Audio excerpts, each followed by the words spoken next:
بسم اللہ الرحمن الرحیم۔ السلام علیکم۔ ایک بار ایک شریر یہودی نے محض شرارت میں حضرت محمد صلی اللہ علیہ وآلہ وسلم کی خدمت میں کھجور کی ایک گٹھلی پیش کی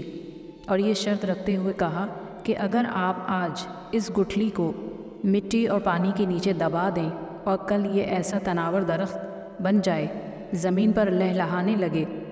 جس میں پھل یعنی کھجوریں بھی پیدا ہو جائیں، تو میں آپ کی تعلیمات پر ایمان لے آؤں گا، گویا مسلمان ہو جاؤں گا۔ رسول مکرم صلی اللہ علیہ وآلہ وسلم نے اس کی یہ شرط تسلیم کر لی اور ایک جگہ جا کر آپ صلی اللہ علیہ وآلہ وسلم نے اس گٹھلی کو مٹی کے نیچے دبا دیا اور اس پر پانی ڈالا اور اللہ سبحانہ و تعالیٰ سے دعا بھی کی اور وہاں سے واپس تشریف لے آئے۔ اس یہودی کو دنیاوی اصولوں کی کسوٹی پر یقین کامل تھا کہ ایک دن میں کسی طرح بھی کھجور کا درخت تیار نہیں ہو سکتا تھا،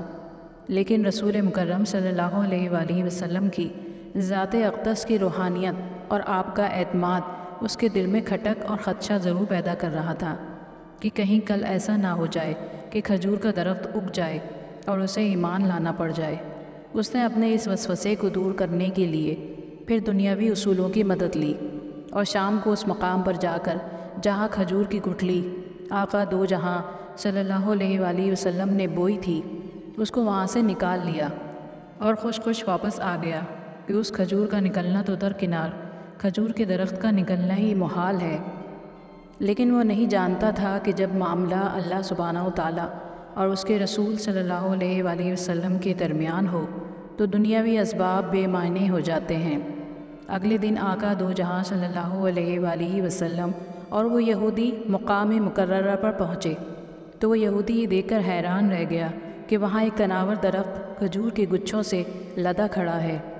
اس یہودی نے جب اس کی کھجور کو کھایا تو اس میں گٹھلی نہیں تھی، تو اس کے منہ سے بے اختیار نکلا، اس کی گٹھلی کہاں ہے؟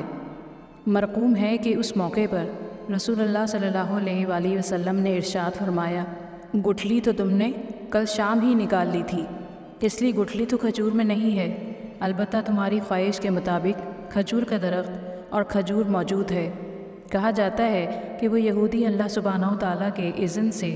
رسول اللہ صلی اللہ علیہ وآلہ وسلم کے اس معجزے کو دیکھ کر مسلمان ہو گیا۔ اس واقعے کے بعد سے آج تک بغیر گٹھلی والی معجزاتی کھجور مدینہ منورہ میں خوب اگتی ہے، دکانوں پر فروخت بھی ہوتی ہے۔ اس کھجور کا اصل نام سکھل ہے، اسے سخل بھی کہتے ہیں، اور اگر آپ کو نام یاد بھی نہ رہے تو آپ اسے بے دانہ کھجور کہہ کر بھی طلب کر سکتے ہیں۔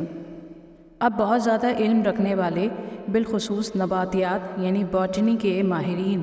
یہ بھی پوچھیں گے کہ جب سکھل کھجور میں گٹھلی نہیں تو اس کی مزید کاشت 1400 سالوں سے کیسے ہو رہی ہے؟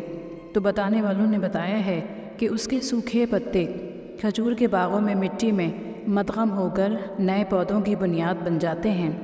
سبحان اللہ۔